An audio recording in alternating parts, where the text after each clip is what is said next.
ثم الصلاة والسلام على رسول الرحمن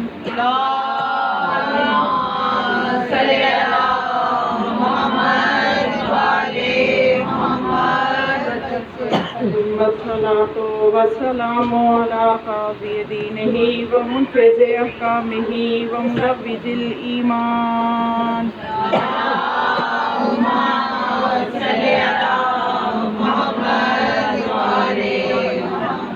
ثم الصلاة والسلام على باقي الأئمة الذين هم أمناء الرحمن بالخصوص على سيدنا ومولانا صاحب العصر والزمان اللهم صل على محمد وعلى محمد ولعنة دائمة على أعدائهم أجمعين من يومنا هذا إلى يوم الدين بسم الله الرحمن الرحيم من يتولى الله ورسوله والذين آمنوا فإن حزب الله هم الغالبون اللهم صل على محمد وعلى محمد خوشنودی قائم آل محمد صلوات پڑھیں اللهم صل على محمد وعلى محمد آج اس آیہ مجیدہ جو کہ سورہ مائدہ کی آیت نمبر 56 ہے، اس پر تیسری گفتگو ہے جو کہ آپ کی سماعتوں کے لیے ہدیہ کر رہی ہوں۔ من یتولی اللہ، جس نے ولی بنایا اللہ کو اور اس کے رسول کو اور صاحبان ایمان کو، یعنی اللہ کے گروہ میں شامل ہونے کے لیے صرف اللہ کی ولایت کا اقرار کافی نہیں ہے، صرف نبی کو ولی ماننا کافی نہیں ہے۔ اسی طرح سے خدا فرما رہا ہے کہ والذین آمنوا، اور جو لوگ ایمان لائے، جو صاحبان ایمان ہیں، ان کو بھی ولی مانو، ان کی ولایت کا بھی اقرار کرو، تو پھر تم خدا کے گروہ میں شامل ہوگے۔ تو آیت ولایت کے حوالے سے کچھ دلائل میں نے آپ کے اذہان عالیہ کے لیے ہدیہ کیے تھے کہ اس آیت سے قبل جو آیت ہے وہ آیت ولایت ہے، جس میں خدا فرماتا ہے اطیعوا اللہ و اطیعوا الرسول و اولی الامر منکم، کہ اطاعت کرو اللہ کی، اس کے رسول کی، اور والذین آمنوا، ان لوگوں کی اطاعت کرو جو ایمان لائے اور جنہوں نے حالت رکوع میں زکوٰۃ دی۔ اور وہ ایمان لانے والے کون ہیں کہ جن کی نشانی یہ ہے کہ وہ حالت رکوع میں انہوں نے زکوٰۃ دی۔ اب یہ حالت رکوع میں زکوٰۃ نہ تو مولا کائنات سے پہلے کسی نے دی، نہ بعد میں آج تک کوئی دی ہے، اور نہ ہی قیامت تک کوئی دے سکتا ہے۔ صلوات پڑھیں چاہیے نہیں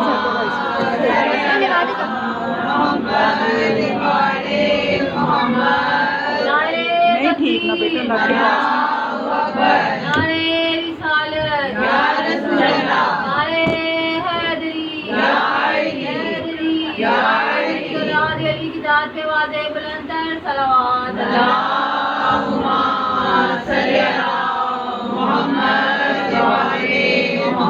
ماشاءاللہ سے کل بھی میں نے آپ کو بتایا تھا کہ جس عظیم مقصد کے لیے آپ گھر سے قدم بہ قدم چل کے آتی ہیں، ایک ایک قدم پہ خدا آپ پہ راضی ہوتا ہے، اور ایک ایک قدم پہ گناہ مٹتے ہیں اور نیکیاں لکھی جاتی ہیں۔ اس سے زیادہ بابرکت کوئی کام ہو نہیں سکتا کہ آپ اپنے گھر سے نکلیں اور ایک ایک قدم پہ آپ کو نیکیاں ملیں۔ تو یہ سوچ کے آپ آیا کریں کہ ہم کتنی عظیم ہستیوں کے ذکر کے لیے جا رہے ہیں کہ جن کا ذکر آسمانوں پر خدا اپنے فرشتوں میں کرتا ہے، اور خدا نے ہمیں اس قابل کیا کہ ہم فرش پہ ہو کے ان اہل عرش والوں کے ساتھ ذکر کرتے ہیں۔ اور اتنی عظیم دنیا کی کوئی محفل نہیں ہوتی کہ جہاں پہ انسان بیٹھا ہو اور فرشتے گھیر کے ان بیٹھے ہوئوں کے لیے استغفار کر رہے ہوں۔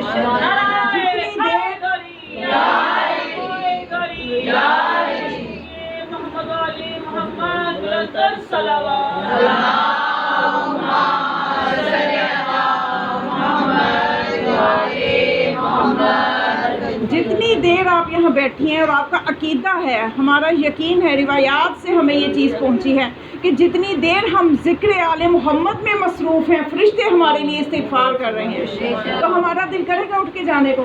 ہم تو کہیں گے کہ ہم ایسی ہی جگہ بیٹھے ہی رہیں۔ تو بس پھر جلدی نہیں ہونی چاہیے کہ مجلس جو ہے یہ 1 گھنٹے سے اوپر نہ جائے یا 40 منٹ سے اوپر نہ جائے۔ تو اس میں انسان جتنی معرفت پیدا کرے گا اتنا ہی شوق اور جذبہ اس کا بڑھتا چلا جائے گا۔ تو 5 آیتیں میں نے آپ کو کل عرض کیا تھا اپنے بچوں کو یاد کروائیں، یہ بہت ضروری آیات ہیں۔ ان میں سے ایک آیت ولایت ہے جس کے بارے میں آج تیسری گفتگو ہے۔ تو اس حوالے سے مجمع البیان، تفسیر کی کون سی کتاب؟ مجمع البیان جو ہے، اس میں امام علیہ السلام سے یہ روایت ہے، امام باقر علیہ السلام یہ فرماتے ہیں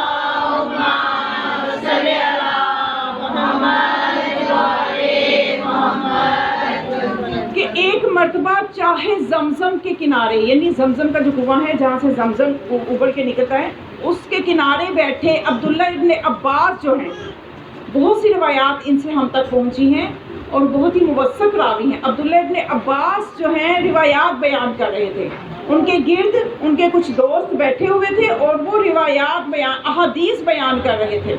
تو اتنے میں ایک شخص آ کے بیٹھا، وہ بھی روایات بیان کرنا شروع ہو گیا۔ یعنی ایک روایت اگر عبداللہ ابن عباس بیان کرتے تو مقابلے پہ فوراً وہ شخص بھی ایک روایت سنا دیتا۔ جو ہی عبداللہ ابن عباس ایک حدیث بیان کرتے تو وہ شخص مقابلے پہ فوراً ایک حدیث بیان کر دیتا۔ تو وہ عبداللہ ابن عباس حیران ہوئے اور انہیں خدا کا واسطہ دے کے پوچھا کہ آپ کون ہیں کہ برابر مسلسل آپ میرے ساتھ آپ بھی احادیث کو بیان کر رہے ہیں، اپنا تعارف کروائیے۔ تو اس شخص نے اپنے چہرے سے نقاب ہٹایا اور کہا کہ میں جندب بن جنادہ بدری ابو ذر غفاری ہوں۔ جو مجھے جانتا ہے جانتا ہے، جو نہیں جانتا وہ جان لے کہ میں ابو ذر غفاری ہوں، اور میں نے اپنے کانوں سے سنا۔ اگر میں نے نہیں سنا اور بیان کروں تو میرے کان بہرے ہو جائیں۔ میں نے اپنی آنکھوں سے دیکھا، اگر میں غلط کہوں تو میری آنکھیں اندھی ہو جائیں۔ یعنی یقیناً میرے کانوں نے سنا، میری آنکھوں نے دیکھا کہ رسول خدا یہ فرما رہے تھے کہ علی قائد البررا وقاتل الکفرا، کہ علی جو ہے نیک لوگوں کے سردار ہیں اور کافروں کے لیے قتل کرنے والے ہیں، ان کے قاتل ہیں۔ مخذول من خذلا، اور جو علی کو رسوا کرے علی اس کو رسوا کرنے والے ہیں۔ منصور من نصرہ، جو علی کی مدد کرے علی اس کے مددگار ہیں۔ یہ ابو ذر غفاری، کون ابو ذر غفاری؟ کہ جو جن کی زبان کی صداقت کی گواہی رسول خدا نے دی ہے کہ اس آسمان کے نیچے اس زمین کے اوپر ابو ذر سے سچا کوئی نہیں ہے۔ پھر ابو ذر نے یہ فرمایا، جب یہ حدیث بیان کی نا، فضائل کی جو حدیث مولا کی بیان کی، تو اس کے بعد ابو ذر نے لوگوں سے کہا کہ ہم نے ایک مرتبہ ظہر کی نماز رسول خدا کی ابتدا میں ادا کی۔ کس دن کی؟ اس دن 24 ذی الحج تھی۔ کیا بتاتے ہیں ابو ذر کہ ہم نے ظہر کی نماز ہم پڑھ رہے تھے اور ہم نے رسول خدا کی ابتدا میں مسجد نبوی میں ہم نے ظہر کی نماز پڑھی۔ جب ہم نماز سے فارغ ہوئے، ابھی ہم نماز میں ہی نماز پڑھ رہے تھے ظہر کی، تو دروازے پہ ایک سائل آیا اور اس نے سوال کیا۔ مسجد میں سے کسی نے بھی اس کے سوال کو پورا نہ کیا، سب بھی حالت نماز میں تھے، کہ اس سائل نے اللہ سے شکوہ کر دیا کہ اے خدا، میں مسجد نبوی میں سوالی بن کے آیا تھا اور خالی ہاتھ جا رہا ہوں۔ اس کا یہ کہنا تھا کہ اتنے میں علی علیہ السلام نے اپنے دائیں ہاتھ کو اس کی طرف پھیلا دیا اور چھوٹی انگلی سے اشارہ کیا کہ اس میں جو انگوٹھی ہے یہ اتار لو، تو اس نے وہ انگوٹھی اتار لی۔ تو جب علی علیہ السلام کی انگلی سے اس نے انگوٹھی اتاری تو اس کے بعد ابو ذر غفاری کہتے ہیں کہ رسول خدا نے جب نماز ختم ہوئی تو دستے دعا بلند کیے اور دستے دعا بلند کر کے کہا کہ اے خدا، میرے بھائی موسیٰ نے تجھ سے دعا کی تھی، رب اشرح لی صدری ویسر لی امری واحلل عقدۃ من لسانی واجعل لی من اہلی وزیرا اخی ہارون واشرکہ فی امری، اور اے خدا، بے شک تو میرے بھائی ہارون کو میری اہل میں سے جو ہے اس کو میرا مددگار بنا دے اور میری زبان کی گرہ کو کھول دے تاکہ میرا امر آسان ہو جائے، اور یہ امر آسان تب ہو سکتا ہے جب ہارون میری مدد کرے، تو اس کو میرا مددگار بنا دے اور میرے امر میں یعنی امر نبوت میں اس کو میرا شریک کر دے تو اے خدا میں قرآن میں تم نے اس کی دعا کو قبول کیا، موسیٰ کی دعا کو قبول کیا، اور تم نے یہ کہا کہ میں نے تمہیں ان پہ غلبہ دے دیا، تمہارے بھائی کو تمہارا مددگار بنا دیا، وَلَا يَصِلُونَ إِلَيْكُمْ، اب وہ تم تک فرعونی نہیں پہنچ سکتے، تم پہ غلبہ نہیں پا سکتے۔ تو پھر اے خدا انا محمد، میں محمد ہوں، صفیوں کا تیرا منتخب شدہ ہوں، تو فشرح لی صدری، میرے سینے کو بھی کشادہ کر دے، ویسر لی امری، میرے امر کو بھی آسان کر دے، وجعل لی من اہلی وزیرا علیًا، اور میرے اہل میں سے علی کو میرا وزیر بنا دے، اور وشدد بہ ازری، اور اس کے ذریعے سے میری پشت کو مضبوط کر دے۔ تو جناب ابو ذر غفاری کہتے ہیں کہ ابھی رسول خدا کی دعا کے الفاظ مکمل بھی نہیں ہوئے تھے کہ جبرائیل یہ آیت لے کے اترے، اطیعوا اللہ و اطیعوا الرسول و اولی الامر منکم، کہ تم اللہ کی اطاعت کرو، اس کے رسول کی اطاعت کرو، اور اولی الامر کی اطاعت کرو، یعنی خدا اور رسول کے ساتھ۔ یا علی یا علی یا علی مدد حق ہے،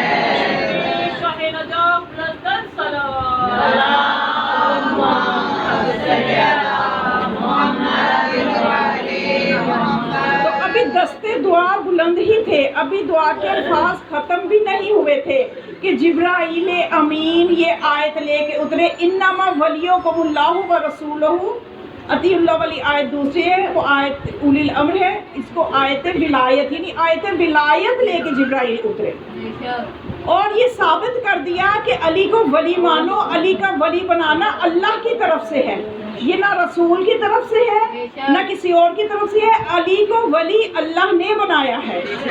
اور سب سے زیادہ قابل لطف بات یہ ہے کہ شیخ طوسی نے، جو اپنی تحقیق بہت بڑے محقق ہیں ہمارے، انہوں نے یہ لکھا کہ یہ جو آیت ولایت ہے انما ولیکم اللہ و رسولہ، یہ 24 ذی الحج کو اتری۔ 24 ذی الحج کون سا دن ہے؟ اس دن مباہلہ بھی اسی دن ہوا، اور آیت ولایت بھی اسی دن نازل ہوئی، یعنی مباہلہ ہوا ظہر سے پہلے۔ آپ پڑھتے ہیں نا کہ جب مباہلہ کے اعمال ہوتے ہیں تو ایک نماز ہے جو زوال کے وقت پڑھی جاتی ہے، زوال کے وقت، یعنی ظہر بعد میں پڑھتے ہیں، نماز کو پہلے پڑھتے ہیں، اس لیے کہ مباہلہ پہلے ہوا۔ تو مولا کائنات کے مقدر کا کیا کہنا، پہلے مباہلہ کیا اور نفس رسول ہونے کا تمغہ لیا، اس کے بعد ظہر کی نماز رسول کی اقتداء میں پڑھ کے سائل کو انگوٹھی دے کے آیت ولایت ان کی شان میں۔ کھول کے بولو علی علی، من کنتو مولا علی علی، میرے دین کا رہبر علی علی، میرا ساقی کوثر علی علی، زہرا کا شوہر علی علی، حسین کے بابا علی علی، حیدری حیدری، علی کی ذات وعدے بلندر صلوات۔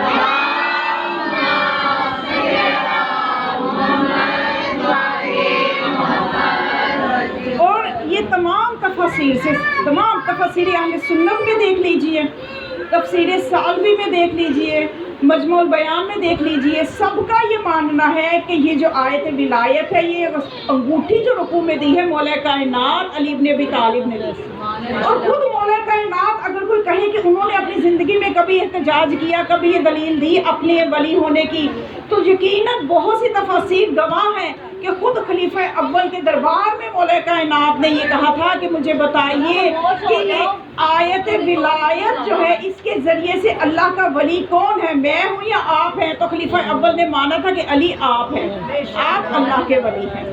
اور یہ ایک ہی دن میں دونوں آیتیں نازل ہو رہی ہیں، آیت مباہلہ بھی اسی دن، پہلے آیت مباہلہ نازل ہوتی ہے، پھر جب نماز پڑھتے ہیں تو آیت ولایت نازل ہوتی ہے۔ تو مولا کائنات کو ایک ایک دن میں ان کی شان میں آیتیں اتر رہی ہیں۔ صلوات پڑھیں بابا۔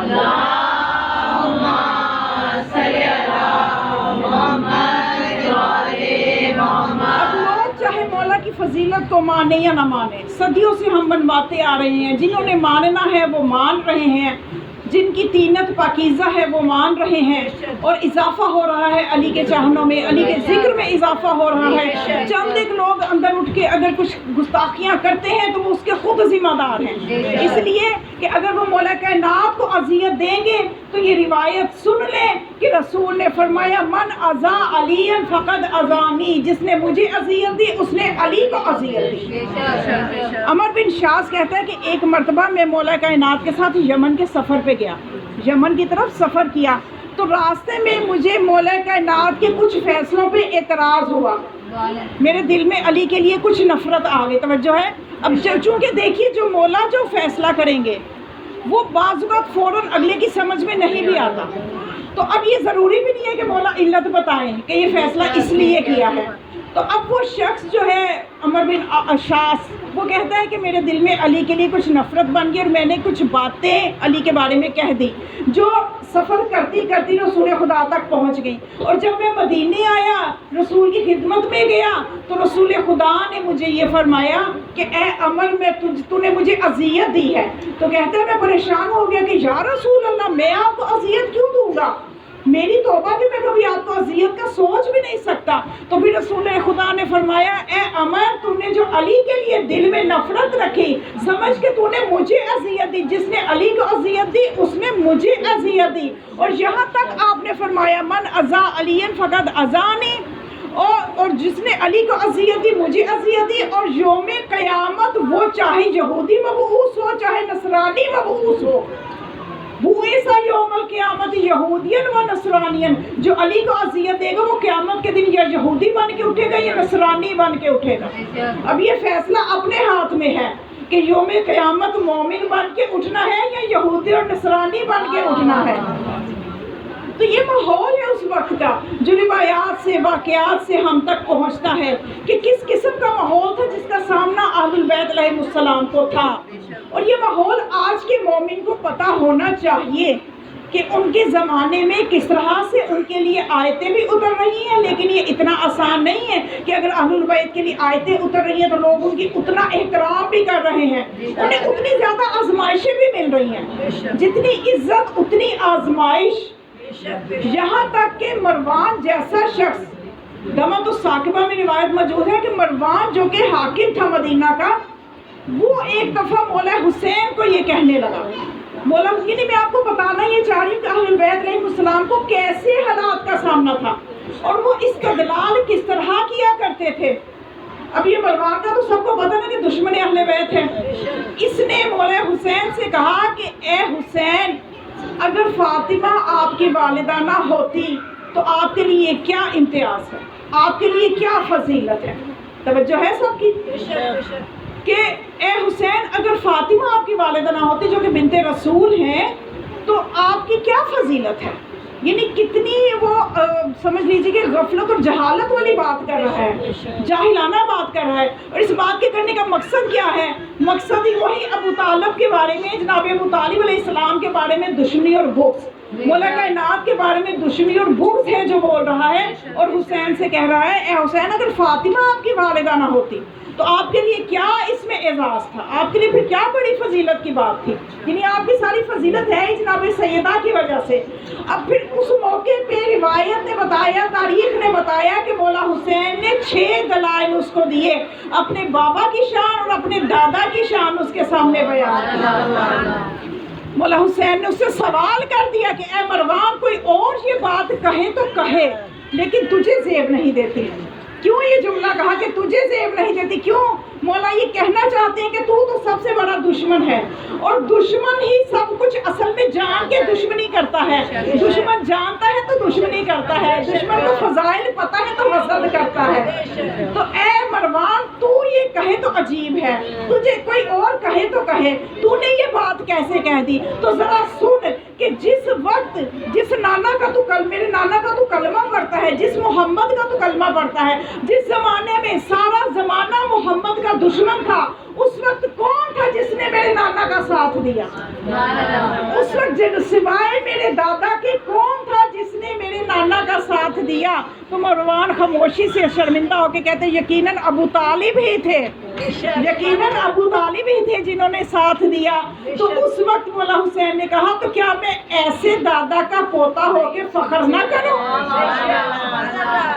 ایسے دادا کا پوتا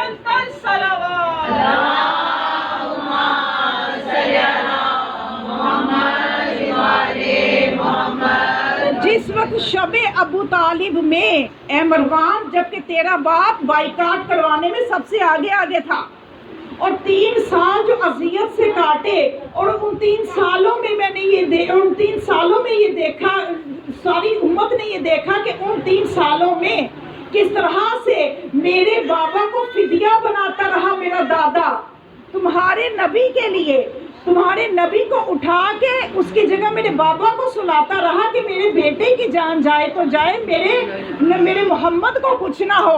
تو کون یہ فدیہ بناتا رہا؟ یقیناً میرا دادا یہ قربانی دیتا رہا۔ تو کیا ایسے باپ اور ایسے دادا پہ میں فخر نہ کروں؟ مروان لاجواب ہو گیا۔ پھر پوچھا کہ اے مروان، مجھے یہ بتا، تو نے جو اتنی بڑی بات کہی، مجھے یہ بتا کہ اب تک اسلام میں جتنی جنگیں ہوئی، کون سی ایسی جنگ ہے جس میں میرا باپ شریک نہیں ہوا، اور کون سی ایسی جنگ ہے جس کی جیت کا صحرا میرے باپ کے سر پہ نہ ہو؟ تو کیا میں ایسے باپ کا بیٹا ہونے پہ فخر نہ کروں؟ مروان کہتے ہیں یقیناً وہ آپ کے بابا ہیں جنہوں نے ہر جنگ میں جیت کا صحرا انہی کے سر پہ رہا۔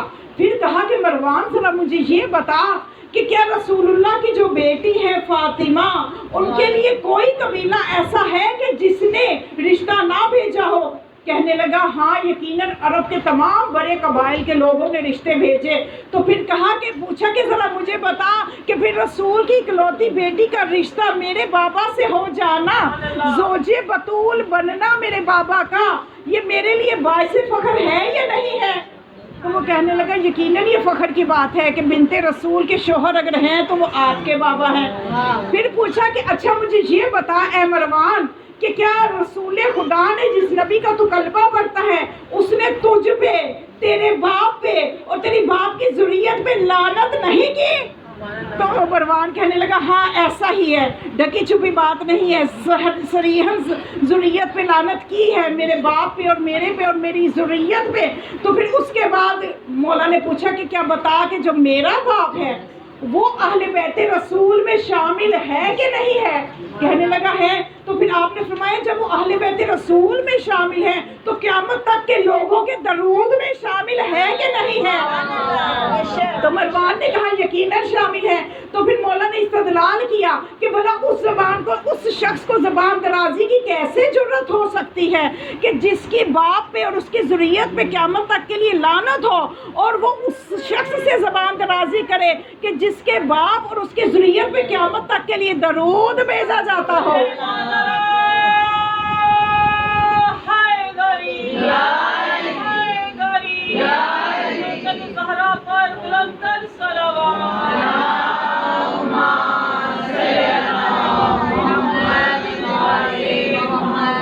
یہ ہے وہ خاندان ولایت، یہ ہے وہ اہل بیت نبوت، کہ یہ ان کی شان و عظمت ہے کہ جو ہم خاکی تو ان کی عظمت تک پہنچ بھی نہیں سکتے۔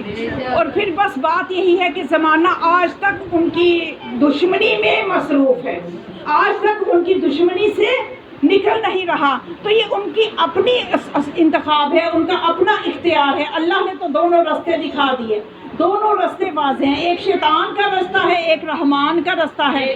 تو میں نے آپ کو عرض کیا کہ جو شیطان ہے یہ ولایت کا سب سے بڑا دشمن ہے۔ اور ولایت کا کیوں دشمن ہے یہ بھی وجہ میں آپ کو تیسرا دن ہے بتا رہی ہوں کہ اس سے پتہ ہے کہ اعمال ہی ان کے قبول ہونے ہیں جہاں نور ولایت ہے، اس لیے وہ ولایت پہ ہو کے اعمال کرتے ہیں ان کا دشمن ہے۔ اور شیطان سے نجات کا میں نے آپ کو بتایا کہ 5 عادتیں ہیں، حدیث میں ہم تک پہنچی کہ 5 چیزیں جو ہیں ان کو اپنا عادت بنا لو تو پھر شیطان سے بچ جاؤ گے۔ پھر نہ شیطان تمہاری ولایت کے عقیدے کو کچھ کر سکے گا اور نہ تمہاری آخرت خراب کرے گا۔ اس میں سے 2 چیزیں میں بیان کر چکی روزانہ، ایک چیز میں نے آپ سے کہا تھا، پہلی چیز میں نے بتائی تھی توکل علی اللہ۔ جب انسان کا اللہ پہ توکل ہو تو شیطان اس کا کچھ نہیں بگاڑ سکتا۔ اور جب دوسری چیز میں نے بتائی تھی کہ جب زبان پہ ذکر رحمان جاری ہو، اللہ کا ذکر جاری ہو تو شیطان کچھ نہیں بگاڑ سکتا۔ اور تیسری چیز آج جو میں نے بتانی ہے وہ یہ ہے کہ جو مومن دوسرے مومن کے لیے وہی پسند کرے جو وہ اپنے لیے پسند کرتا ہے تو شیطان اس کا کچھ نہیں بگاڑ سکتا۔ البتہ توکل کے ضمن میں ایک چیز میں آپ کو بتا دوں کہ توکل اللہ کا میں نے آپ کو بتایا تھا، جو اللہ پہ توکل کرتا ہے شیطان اس کا کچھ اس لیے نہیں بگاڑ سکتا کہ انسان کسی غلط کاری میں جاتا ہی نہیں ہے، اس کا اللہ پہ توکل ہے، چاہے غربت ہے، بیماری ہے، وہ کسی دوسرے کے در پہ جاتا ہی نہیں ہے۔ اور اس سے ہرگز یہ ذہن میں نہ آ جائے کہ آپ سوچیں کہ شاید یہ اگر ہم دوسروں کے در پہ جائیں گے یا ہم یا علی مدد کہیں گے یا حسین مدد کہیں گے تو یہ شرک ہو جائے گا، یہ اللہ پہ توکل نہیں رہے گا۔ اس چیز کی بھی میں وضاحت کر دوں، کیونکہ چھوٹے چھوٹے ذہنوں میں چھوٹی چھوٹی باتیں آتی رہتی ہیں، تو اس لیے ان کو جواب دینے کے لیے آپ کو پتہ ہونا چاہیے، کیونکہ ہمارے چھٹے امام جعفر صادق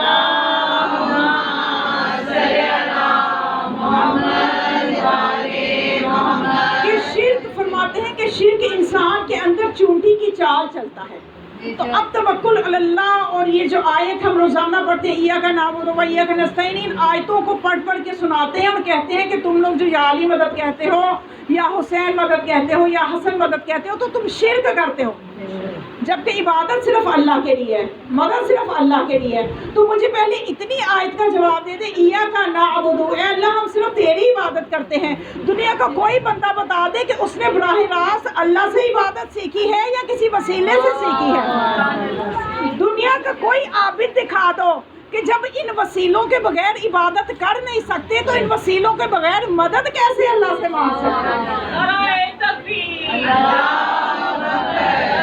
رسالت، نعرہ حیدری، حیدری، محمد و علی محمد بلند صلوات۔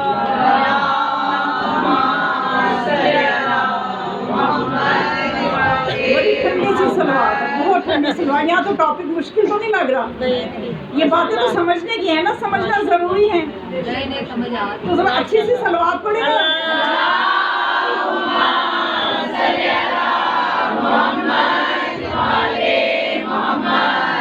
تو یا علی مدد کہنا یا حسین مدد کہنا یہ اس آیت کے خلاف نہیں ہو جائے گا، ایاک نعبد و ایاک نستعین، کیونکہ جب تک ہم ان ہستیوں کا رستہ ہمیں اللہ نے بتایا، کیونکہ یہ ہستیاں اللہ کا دروازہ ہیں۔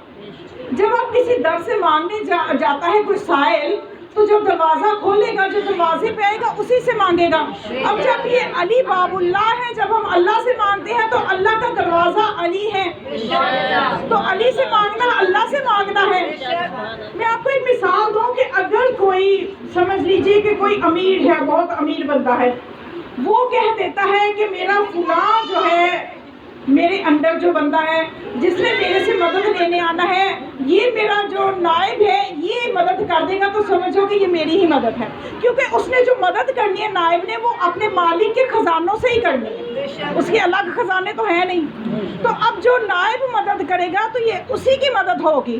اب اللہ نے اپنے خزانوں کو ان کے سپرد کیا ہے، اللہ کے خزانوں کا اللہ نے ان کو تصرفات دیے ہیں، تو جب ہم علی ہماری مدد کرتے ہیں تو اصل میں یہ اللہ ہی مدد کر رہا ہوتا ہے۔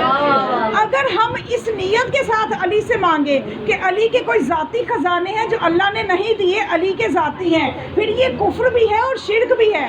جب ہمیں پتہ ہے کہ علی کے جتنے تصرفات ہیں، حسین کے جتنے تصرفات ہیں، فیصل پاک کے جتنے تصرفات ہیں، وہ اللہ کے دیے ہوئے تصرفات میں سے خرچ کر رہے ہیں، تو پھر یہ اللہ کے پاس یہ اللہ کی مدد شمار ہوگی۔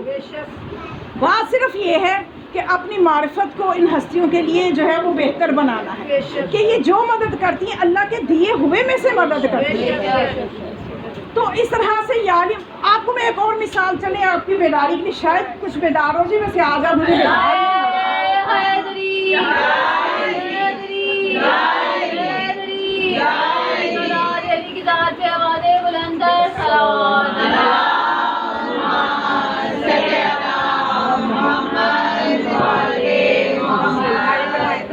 امام زمانہ، سلام کے امام زمانہ، بلند سے بلند تر صلوات۔